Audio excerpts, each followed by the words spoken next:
Assalamualaikum warahmatullahi wabarakatuh. Innal hamdalillah, salatan wa salaman ala Rasulillah. Asyhadu an la ilaha illallah wahdahu la syarikalah wa asyhadu anna Muhammadan abduhu wa rasuluhu la nabiyya ba'dah. Allahumma salli ala sayyidina Muhammad wa ala alihi wa ashabihi wa mawalah, amma ba'du. Seluruh pengurus yang kita hormati, orang tua kami yang kami muliakan, ibu dan bapa, hadirin wal hadirat sidang jamaah Masjid Nurul Yakin rahimakumullah, maupun seluruh jamaah yang mendengarkan tausiah ini dari berbagai media sosial yang tersedia oleh pengurus Masjid Nurul Yakin Pekanbaru. InsyaAllah kita semua mendapatkan barakah dari Allah Subhanahu wa ta'ala. Amin ya rabbal alamin. Kita lanjutkan ibu dan bapa rahimakumullah. Kajian kita malam ini masih seputar hadis-hadis yang mengkaji tentang kematian. Kita lanjutkan hadis nomor urut yang ke-12. Bismillahirrahmanirrahim. Mal mayyitu fi qabrihi illa shibhul ghariq, kata Nabi. Tidak ada satu pun mayit di dalam kuburnya, kata Nabi sallallahu alaihi wasallam, kecuali mayit itu, ibu dan bapa rahimakumullah, mereka bagaikan orang-orang dalam keadaan tenggelam. Jadi ibu dan bapa, Nabi mengumpamakan orang yang masuk ke dalam kuburan itu, mereka bagaikan orang-orang dalam keadaan tenggelam. Al-mutaghawis, mereka panik, suasananya mencekam. Sesuatu yang tak terbayang semasa hidup sekarang terjadi setelah mati. Saking dahsyatnya ibu dan bapa rahimakumullah, kata Nabi sallallahu alaihi wasallam, lam yalqabnu adama syai'an qattu khalaqahu Allahu ashadda alaihi minal maut. Tak ada yang paling berat, yang paling dahsyat yang Allah Ta'ala timpakan kepada anak cucu Nabi Adam, sedahsyat Allah Ta'ala menimpakan kematian. Tapi sedahsyat-dahsyatnya kematian, summa innal mauta la ahwanum mimma ba'dahu, dibandingkan kematian itu dengan seluruh rangkaian setelah kematian, maka kematian itulah yang paling ringan di antara seluruh rangkaian setelah kematian. Apa rangkaian terdekat setelah kematian? Rangkaian terdekat setelah kematian, ibu dan bapa, namanya adalah alam kubur, alam barzakh. Mengapa disebut barzakh? Barzakh itu artinya pembatas. Disebut dunia terlampau sudah, disebut akhirah belum sampai pula, disebut dia ini sudah merasakan akhirah, ibu dan bapa, sebahagiannya suasananya sudah ada. Disebut masih di atas dunia, sebahagian suasananya pun masih terasa. Apa contohnya Pak Ustaz? Dia masih mendengarkan suara telapak kaki orang yang menghantarkan dia. Jadi suara telapak kaki orang menghantarkan itu masih terdengar oleh dia. Namun dia sudah berhadapan dengan makhluk yang tak pernah dia saksikan. Pertanyaannya pun sulit. Modelnya mudah, ma rabbuka, siapa Rabbmu, siapa Tuhanmu, tapi tak mudah dijawab oleh lisan. Karena yang berkata saat itu tak lagi lisan, yang menjawab adalah amal ibadah. Jadi dikala suara telapak kaki orang menghantar masih terdengar, 7 langkah saja suara telapak kaki itu meninggalkan dia, dia sudah ditanya, ma rabbuka, siapa Tuhanmu. Disinilah gelagapan seluruh mayit itu, ibu dan bapa rahimakumullah. Panik mereka, kata Nabi sallallahu alaihi wasallam, takut mereka, mencekam suasananya. Di saat suasana seperti itu, ibu dan bapa yang berbahagia, ayah bunda rahimakumullah, manusia menjadi makhluk yang pasif.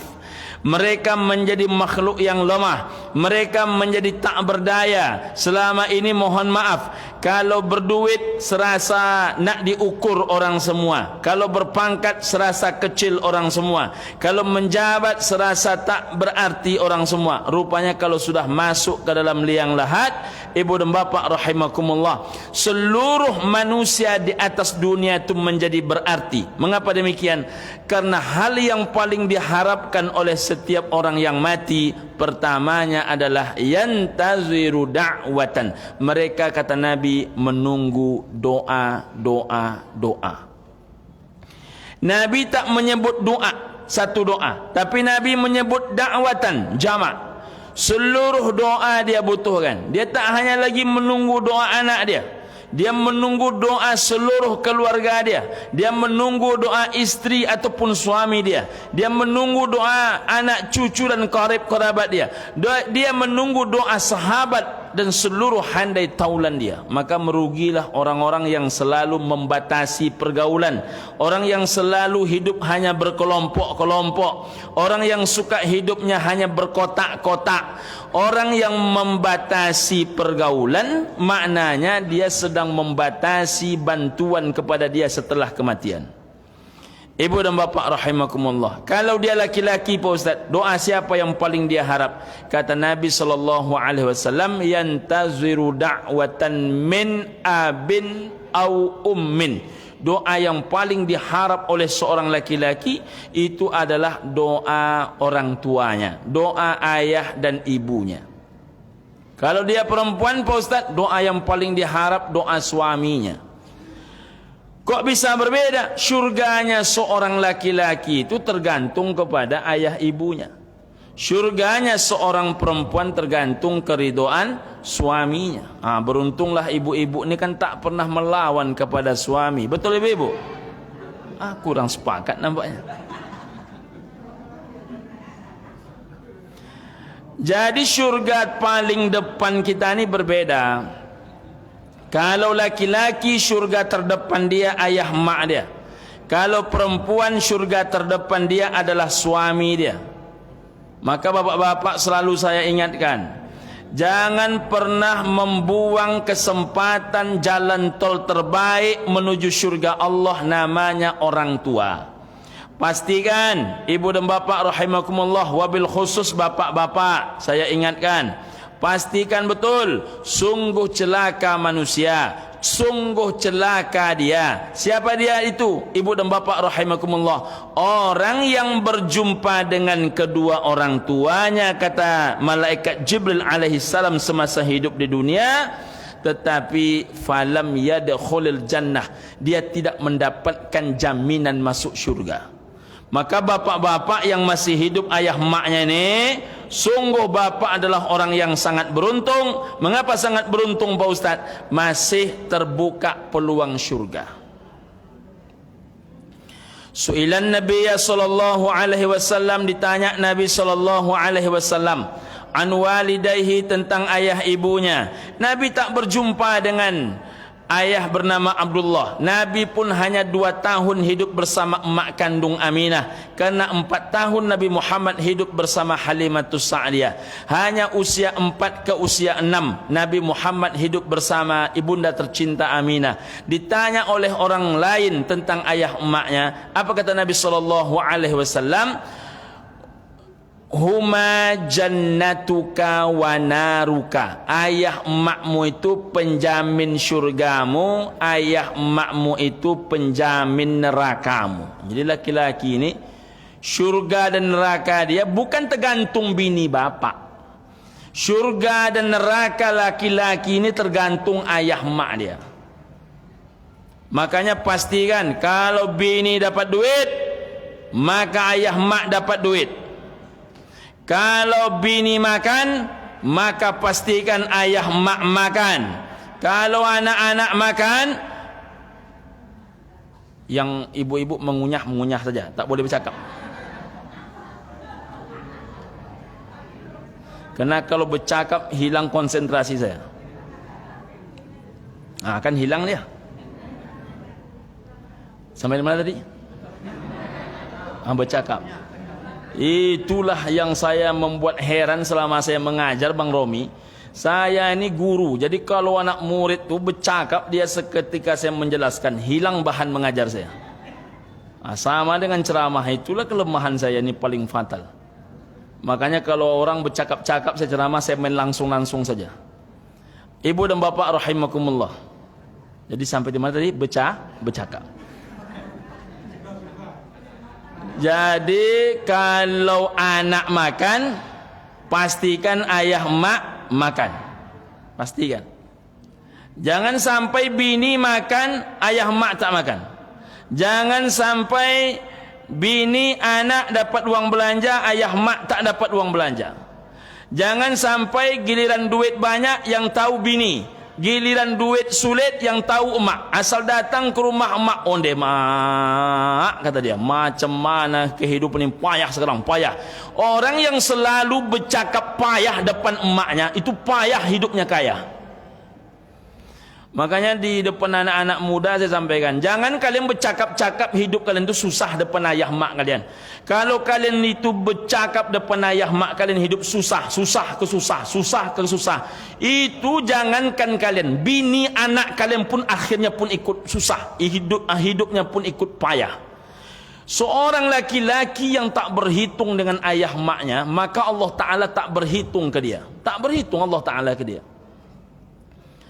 Gunung Allah taklukkan kepada dia, batu Allah taklukkan kepada dia. Apa usaha, apa menjadi. Jadi kalau menengok laki-laki itu, Pak Ustaz, heran kita menengok. Apa dibuatnya semuanya menjadi, apa usaha ditanamnya semuanya beruntung. Amalan yang paling membuat laki-laki itu melejit, sukses, apa yang dibuat, apa menjadi, nama amalan itu orang tua. Makanya jangan pernah menyia-nyiakan orang tua. Maaf ini, orang Cina itu yang kita salut. Di mana tempat makan enak, coba tengok, di situ ada orang Cina yang ikut makan. Dan yang tak lupa orang Cina itu mengajak siapa dia, Wak, ya? Emak dia. Emak dia, ayah dia. Kadang sudah di kursi roda. Coba sesekali ibu dan bapak tanya sama orang-orang Cina yang bawa emak dia makan, ayah dia makan. Apa jawaban dia? Ini oke ya, kata dia. Hoki, kata dia, karena dia tak mengenal istilah, mohon maaf yang non muslim itu, mereka tak mengenal istilah pahala. Ini hoki ya, kata dia. Ini tidak. Sudahlah anak dia tu emak dia mengasuh, giliran makan ditinggalkannya emak dia. Memanglah. Tapi apa nak dicakap, memang dunia persilatan ni macam-macam sudah. Maka ibu dan bapak rahimakumullah, bapak-bapak perlu saya ingatkan, bapak ni dengan bini bapak dalam urusan apapun boleh mengalah, kecuali satu urusan emak dan ayah bapak. Jangan mengalah. Jangankan mengalah 1 meter, sejengkal pun bapak jangan mengalah. Seluruh runding dalam dunia persilatan ini boleh mengalah kepada bini. Tapi kalau mak ayah kita yang diatur-atur oleh bini, itu pantang tu. Ukuran isi kepala bapak, ukuran hati dan jiwa bapak menjadi tak bermakna kalau sudah ayah mak bapak, bini bapak mengatur. Oh, ini lain pula teman-teman nampak ini.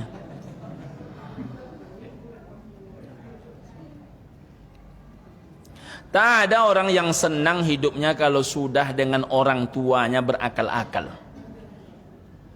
Ini asal hidupnya susah. Datang kepada emak, itulah mak, payah kini kau mak, payah kini kau mak. Orang tua tu jangankan kita bercakap hidup kita susah, menengok kita susah saja, menengok aja. Itu tak enak orang tua tu makan nasinya.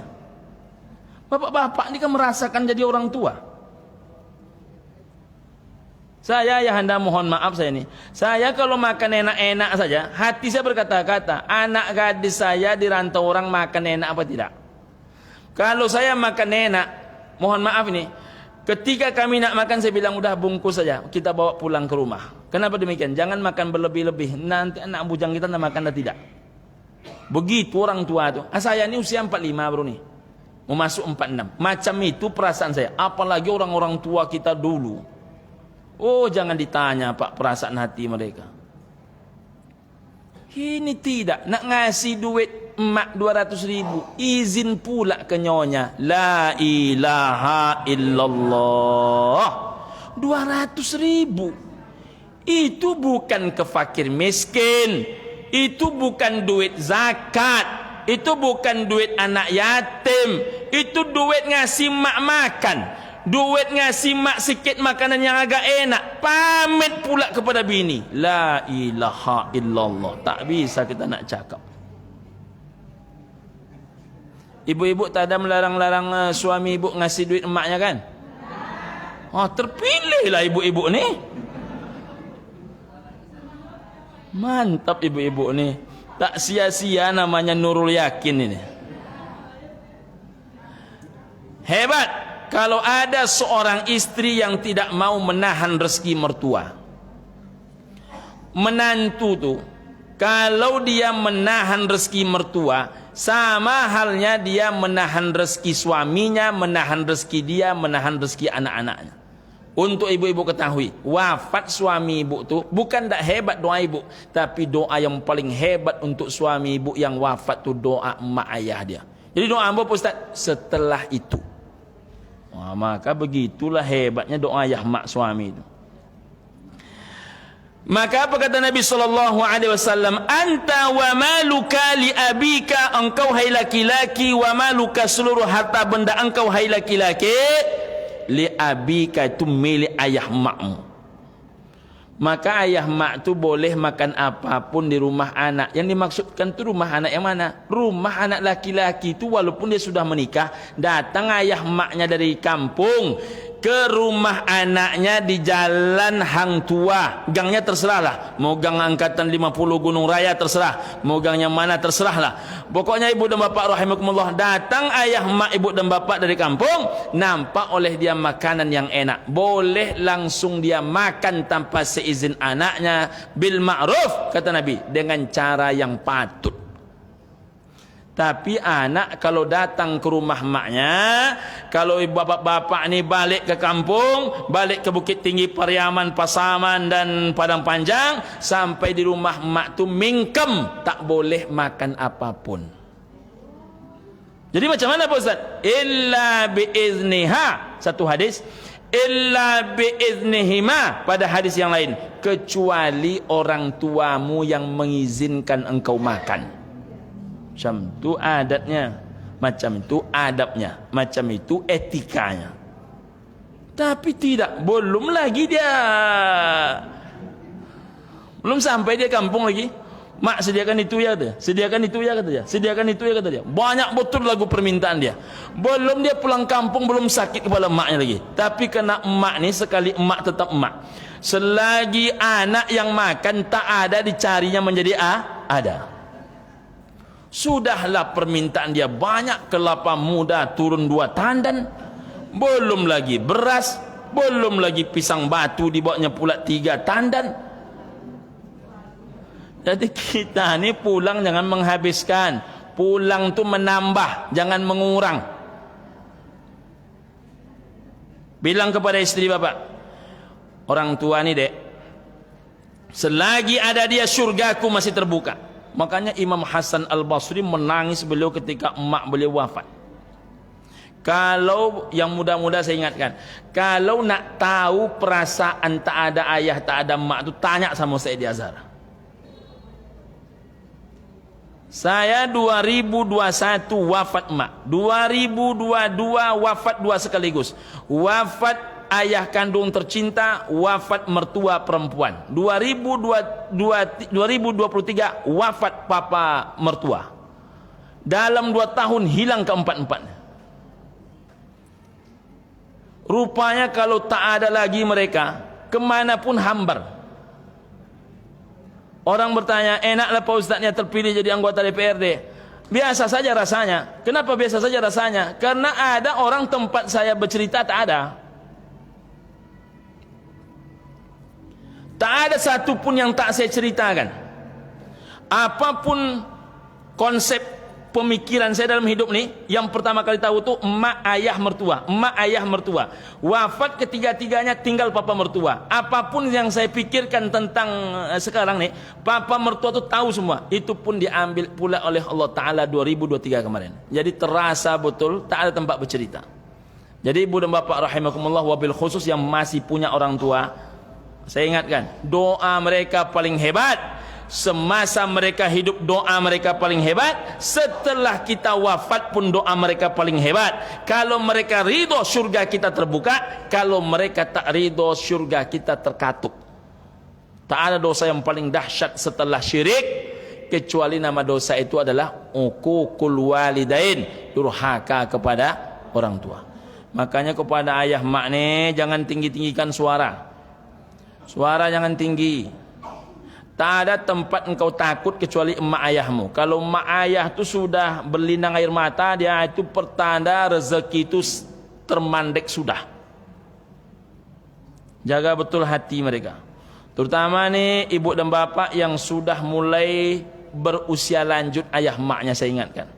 Jangan bapak ngomong keras-keras.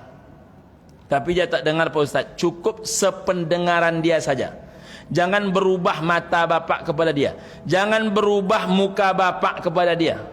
Sabar-sabarkan hati bapak. Tapi dia sudah makan, dibilangnya belum makan Pak Ustaz. Kita dulu lebih parah daripada itu lagi.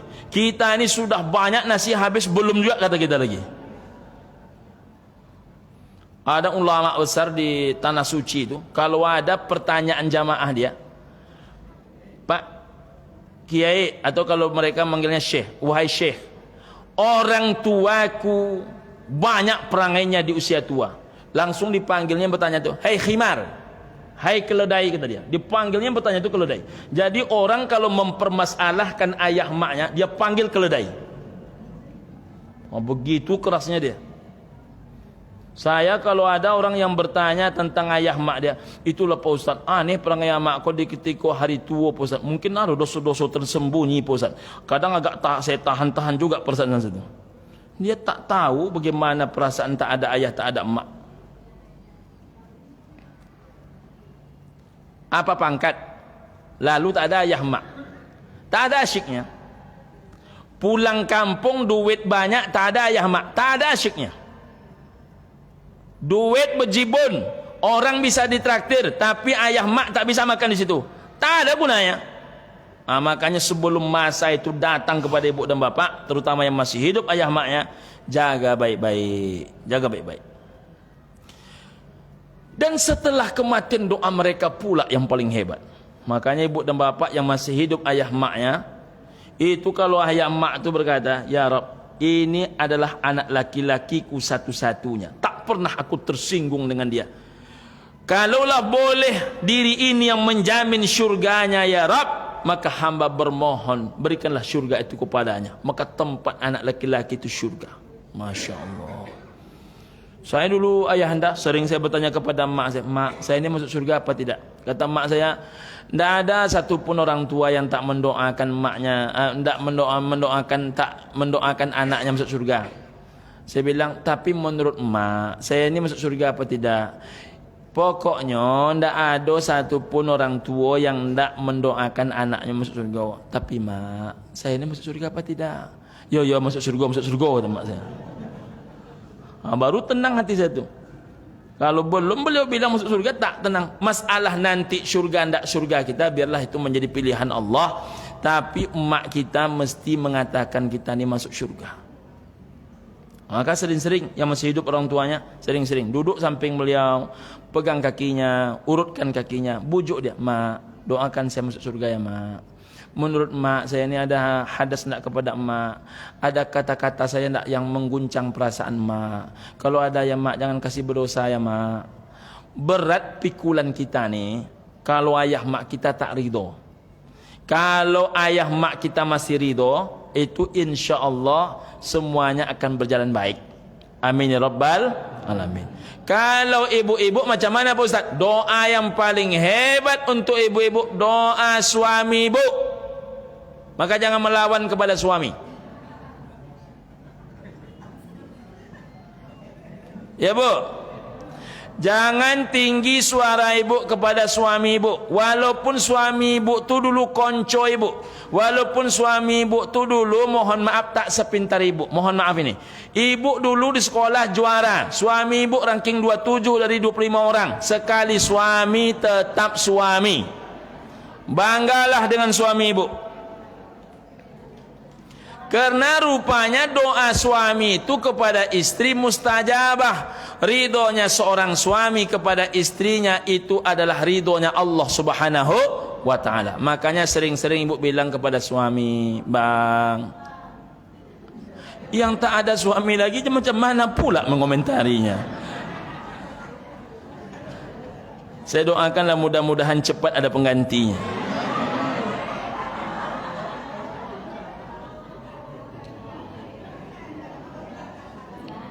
Ibu dan bapak rahimakumullah, walaupun dia sabar, ibu-ibu, oh ibu-ibu, walaupun suami ibu tu sabar nampaknya, jangan ibu pancing-pancing marah dia. Saya Pak Ustadz, macam manapun perangai saya, nampaknya suami saya ikhlas. Kadang beda ikhlas dengan pasrah bu. Kadang beda ikhlas dengan takut. Menengok ibu ngambek, habis akal bapak tu. Jangan ibu marah-marah, karena ridhonya Allah kepada seorang istri terletak pada suaminya. Dan rupanya kalau ibu masuk ke dalam liang lahat, doa paling hebat itu adalah doa suami ibu.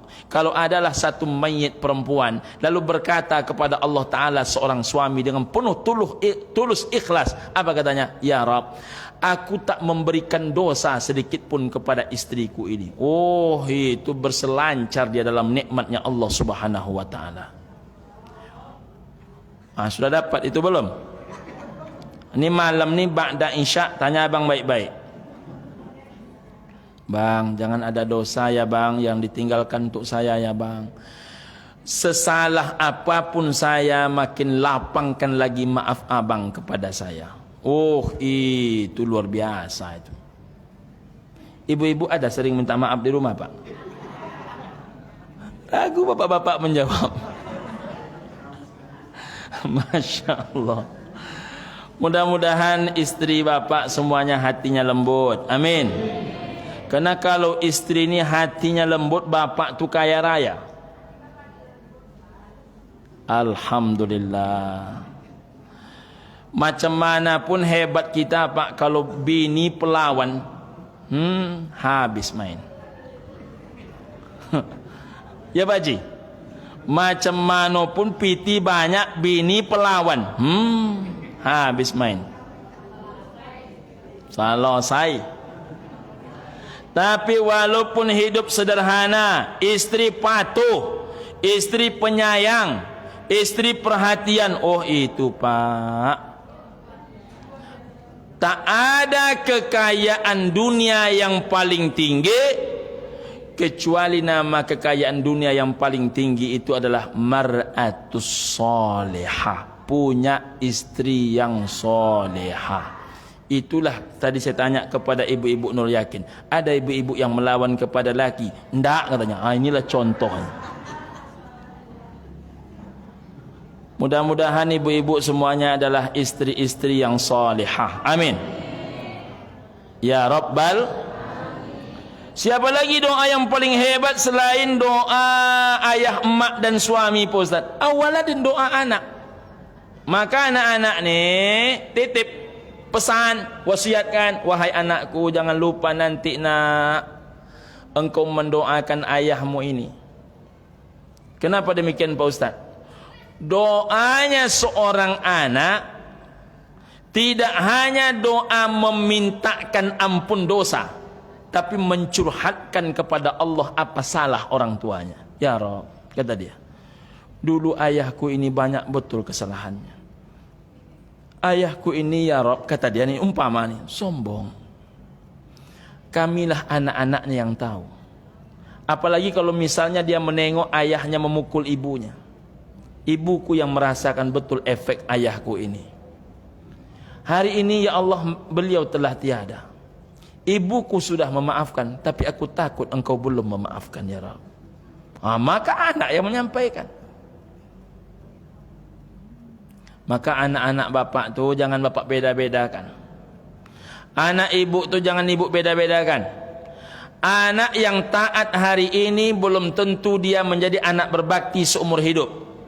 Anak yang preman hari ini belum berarti tentu dia akan menjadi preman seumur hidup. Belum tentu. Tak satu dua kita mendengarkan cerita dalam dunia persilatan ni. Ada orang ibu dan bapa rahimakumullah, dia ni Pak Ustaz anak yang baik, tapi dapet suami yang dah elok Pak Ustaz. Suaminya ni sibuk menengok cincin mertua ni dikasih ke adik paling bungsu. Adik hasut-hasutnya bininya ni. Akhirnya perempuan yang baik pun menjadi pendendam seumur hidupnya. Ada apa tidak? Ada. Ada pula suaminya yang baik, suami baik. Dulu menjadi anak yang berbakti. Dapat sikit, bini dapat, mak dapat. Kalau anak makan, maka orang tua makan. Pokoknya adil kepada keluarga. Tapi semenjak dapat bini yang tak baik, mana kata kawan? Pucik muka bapak kau. Asal mendengar pertanyaan mana. Jadi dia trauma dengan kata mana. Kalau dia ngajar pas mendengar kata mana, pucik mukanya langsung. Rupanya orang lain bertanya, mana pak? Mendengar mana aja puciknya. Karena setiap hari dia pulang, bininya bertanya, mana? Jadi ibu-ibu hati-hati dengan kata-kata mana ini. Kalau kurang-kurang kuat laki-laki ini, asal mendengar cakap mana ini, pucat dia. Karena banyak orang walaupun di lengan ni tato, tapi ke bini penakut. Ke bini ni terlalu berani tak pula baik. Ke bini ni yang ada tu rasa hormat, rasa menghargai, cukup. Hormati istri secukupnya, hargai istri sepatutnya, sayangi istri selayaknya. Jangan ditakuti istri. Kalau ditakuti istri pak talambek pulang pucek, batanyonyo kawak pucek. Bapak-bapak kan tak ada takut sama istri kan? Sikit je menggeleng nampaknya. Bapak-bapak tak ada yang takut sama bini kan? Itu dia. Itu pak kemerdekaan paling tinggi itu.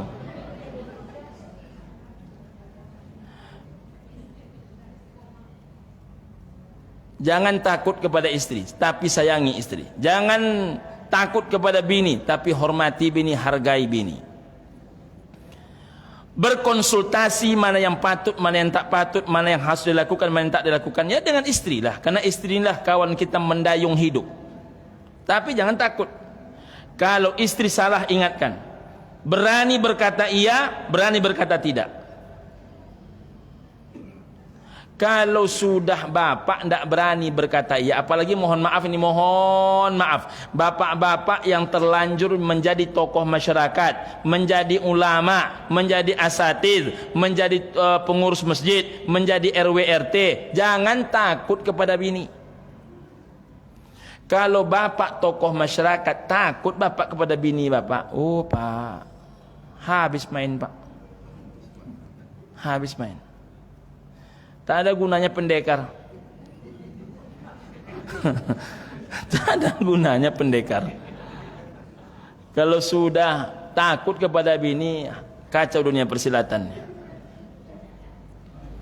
Maka ibu dan bapak rahimakumullah, mana yang patut ikuti, mana yang tak patut ingatkan. Ibu dan bapak rahimakumullah. Demikian juga anak, ingatkan anak. Jangan lupa mendoakan ayah nak.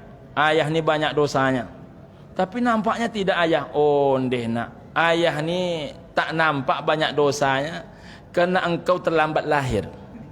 Dulu nak, dulu kata dia. Tapi tidak usah ayah cakap kata dia. Makin bercakap ayah nanti tak bangga engkau memiliki ayah. Makanya dosa itu tak perlu disebut-sebut ke anak. Bapak yang punya pengalaman hitam, jangan bapak sebut-sebut ke orang. Jangankan ke orang, ke anak bapak pun tak perlu bapak cakapkan. Cukup itu menjadi rahasia bapak dengan Allah sahaja. Tak usah bapak expose. Ini cerita pula dia dulu. Kalau dosoko A sampai Z Pak Ustaz, kasadolam berborong Pak Ustaz, kata dia. Itu apa bapak sampaikan? Biarkan anak bapak tetap bangga dengan bapak. Yang dia tahu ayah paling baik Sail dan Tenayan Raya ini ayah dia lah. Kalau kita sebut Pekanbaru ini tinggi betul lah ya. Sesail Setenayan Raya ini menurut anak kita yang paling baik. Tidak ada masalah. Masalah dulu bapak macam mana, biar itu rahasia bapak dengan Allah. Tapi bini ambu pun tahu Pak Ustaz. Biarlah itu rahasia apa aja, bini apa aja. Nggak usah bapak expose. Biarkan anak tu bangga dengan kita. Apa kata si anak ni? Pak, adik salut sama papa. Papa ni tak pernah tinggi sedikit pun suara kepada mama. Padahal papanya ini baru mulai berubahnya ketika ketahuan istrinya ni mengamuk. Pokoknya tinggalkan adik, kata dia. Rupanya mencari duit bininya. Habis main kawan. Langsung muncul taubatan nasuha. Awalnya agak dipaksa taubatan nasuhanya, tapi kemudian rupanya enak solat berjamaah, rupanya enak bangun tengah malam menangis tu, rupanya enak baca Quran tu, rupanya akhirnya menjadi serius solat tahajudnya, serius taubatan nasuhanya. Yang anaknya tahu bapak ini tak pernah kasar, tak lurus, hidupnya lurus saja. Ihdinas siratal mustaqim. Yang tahu tu bini dia. Tapi ibu jangan ibu bilang-bilang. Ketika adik maulah punya suami nanti macam ayah ni. Enggak usah lagi kata mamanya. Mama yang tahu katanya, enggak usah disebut-sebut. Yang anak ibu tu maksudkan itu selama suami ibu ni baik, bukan pengalaman masa lampau dulu. Jadi kita ni saling tutup menutup aib.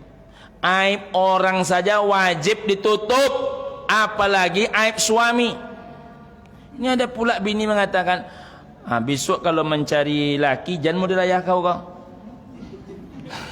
Dia pula yang membongkar rahasia.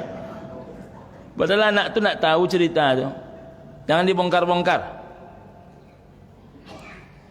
Ibu dan bapak rahimakumullah, anak tu kalau bangga dia dengan ayahnya, doanya dahsyat Pak.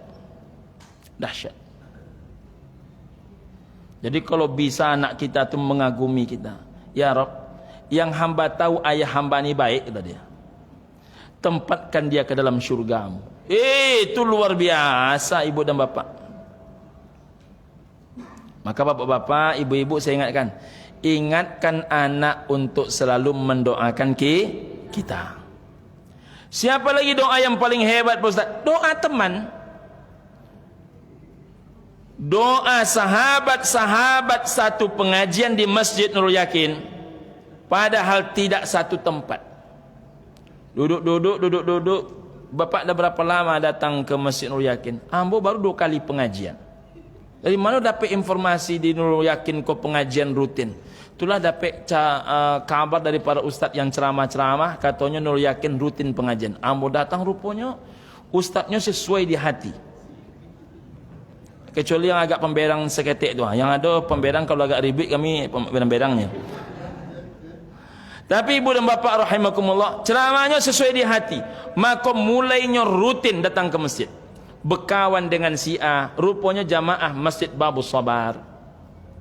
Berkawan dengan si B, rupanya jamaah Masjid Alhamdulillah.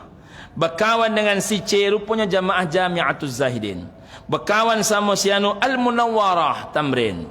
Nah, bertanya pula encik kok, rupanya jamaah Masjid Al-Mukarramah Undri. Ada lagi jamaah Masjid Ar-Rahim Harapan Raya. Ar-Rahim Harapan Raya. Luar kota juga ada, ya enggak? Luar kota. Jadi beruntung yang mendirikan Masjid Nurul Yakin. Mengalir pahalanya.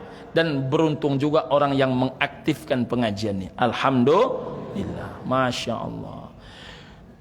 Bapak-bapak yang hanya kenal sekali 2 kali, lalu rupanya wafat, dipimpin oleh Pak Ustadz. Ada jamaah kita yang berpulang ke rahmatullah. Mari kita bacakan Al-Fatihah, kita bacakan doa. Pendek cuman doanya. Allahumma ghfirlahu warhamhu wa'afihi wa'fu anhu. Rupanya yang membaca doa itu atau yang mengaminkan doa itu tiap malam menangis tahajud kepada Allah. Mustajabah itu doa. Masya Allah. Padahal cuman kenal sekali dua kali. Kadang dia ragu, yang mana bapaknya? Yang mana bapaknya? Tak tahu dia. Tapi kena rupanya yang berdoa ni orang soleh sampai doanya. Kita sambung kaji ini insyaAllah pada pertemuan yang akan datang. Belum sampai selesai hadisnya. Assalamualaikum warahmatullahi wabarakatuh.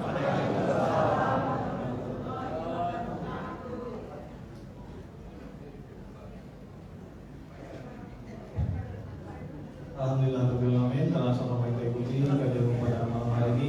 Dan sebelum saya menutup kajian, mari kami informasikan kepada